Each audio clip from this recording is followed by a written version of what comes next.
নমস্কাৰ বন্ধুসকল, মোৰ অন্য এটা ভিডিঅ'লৈ আপোনালোক সকলোকে স্বাগত জনাইছোঁ। বন্ধুসকল, আজি আকৌ আপোনালোকৰ মাজলৈ লৈ আহিছোঁ অমিতা খেতি।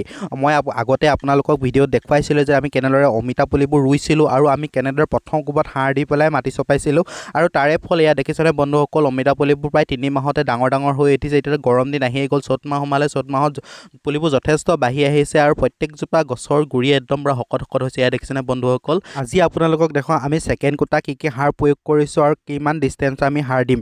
বন্ধুসকল, আপোনালোকে মোৰ চেনেলটো প্ৰথম আহিছে যদি চেনেলটো ছাবস্ক্ৰাইব কৰি দিব, লগতে বেল আইকনটো টিপি দিব মোৰ সকলো ভিডিঅ' চবতকৈ প্ৰথমে পাবলৈ।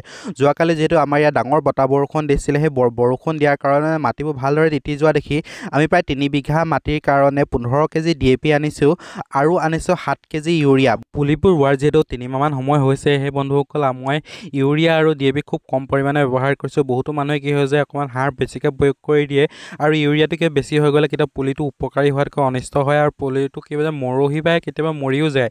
এই বন্ধুসকল, আপোনালোকে খুব কম পৰিমাণৰ সাৰ প্ৰয়োগ কৰিব। যদিকে পুলিটো সৰু হৈ আছে, পুলিটোৱে যিমান সাৰ খাব পাৰে সিমানটো দি দিলেই উচিত হৈ যায়, যিটো বেছিকৈ দিলেও লাভ নাই।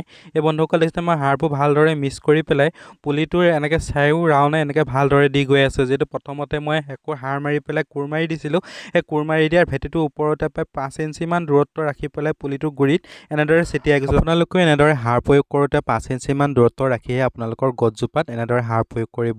আৰু বন্ধুসকলে ইয়াত দেখিছেনে, মই গোটেই ৰাউণ্ডত যাতে সমানকৈ সাৰ পৰে সেইটো হিচাপতে এনেদৰে দি গৈছোঁ। আৰু পুলিবোৰ অকণমান সৰু হ'লে আপোনালোকে কম সাৰ প্ৰয়োগ কৰিব, আৰু যদি পুলিটো অকণমান বেছিকৈ ডাঙৰ হৈ গৈছে তেতিয়া অলপমান বেছিকৈ সাৰটো প্ৰয়োগ কৰি দিব। এয়া বন্ধুসকল দেখিছেনে, গছজোপাৰ 5 ইঞ্চিমান দূৰত্বত সাৰবোৰ পৰিছে আৰু গোটেই 4 ৰাউণ্ডটো সমানকৈ ইউৰিয়া আৰু DAPবোৰ পৰি গৈছে।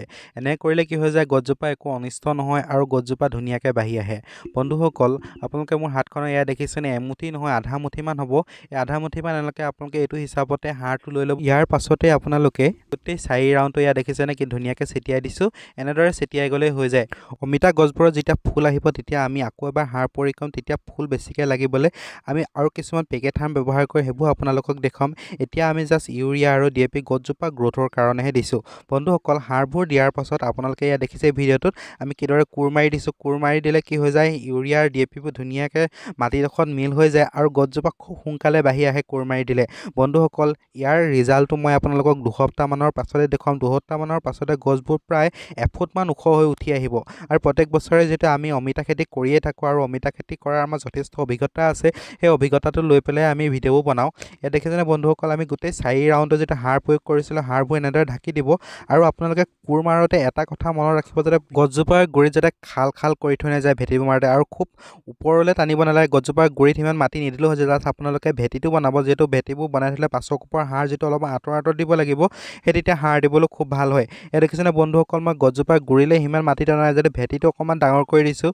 গছজোপাৰ গুৰিত যদি আপোনালোকে খাল কৰি থয়, এতিয়া যদি বাৰিষা চিজন আহিলেই গছজোপাৰ গুৰিত পানী জমা হৈ যাব। পানী জমা হৈ গ'লে গোটেই গছজোপা গেলাই পেলাব। বন্ধুসকল, আপোনালোকে এইটো কথা যথেষ্ট ধ্যান ৰাখিব আৰু গছজোপাৰ গোটেই গুৰিটো সমানকৈ থ'ব। সাৰ দিয়াৰ পাছতে গোটেই অমিতা পুলিবোৰত আমি এনেদৰে মাটি চপাই দিছোঁ।